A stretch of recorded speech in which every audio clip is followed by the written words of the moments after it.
For more than 1 billion people, roti is a staple, but it's not easy to make the flatbread, and buying mass-produced ones are not very healthy. So a pair of inventors from Singapore have figured out how to use the latest in robotics and sensors to make on-demand roti. Yes, I'm talking about a printer for your Indian dinner. What is roti? And I watched a video, and it looks incredibly hard to make. Why is that?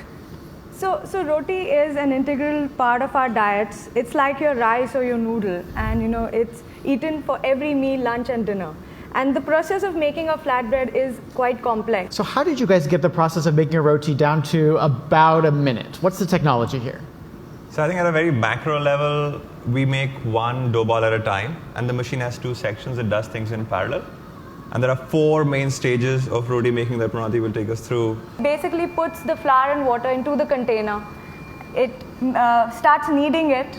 So roti making is not just a science, it's also a lot of art in it, because when you're mixing flour and water together, you will never know what's the right consistency. Right. There's algorithm that runs in the background that makes sure that it's always consistent. And if it is not, then it autocorrects while it's making the dough ball. So you've replaced your mother's recipe with an algorithm. Yeah, we try very hard, absolutely. Then it moves to a pressing system where it then uses 200 kilograms of force to press it into a nice round flat disc.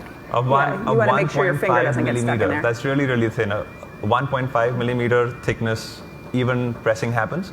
And then it moves to the roasting section, which if you see, it's right next to the kneading section, which needs to be absolutely cool. And so the first one takes a little bit longer. Yes. And is it like sort of in the US when we make pancakes, we always say the first one is never good. Is the first Sacrifice one, to the gods.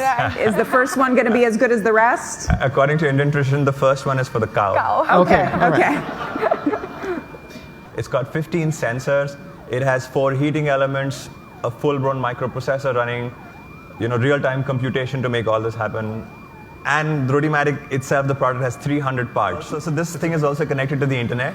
So real-time, it does upload all the usage statistics of the machine. Oh, wow. And so our customer service is also very new age, where once you call them, they know exactly what's going on. And they can also remotely diagnose and fix a lot of things. So it's like a Tesla. Tesla of the kitchen. Where's all this heading? I mean, do you guys see a future where we're all going to have robots in our homes that are going to, for every dish? Yeah. Or what's the idea with this kind of machine?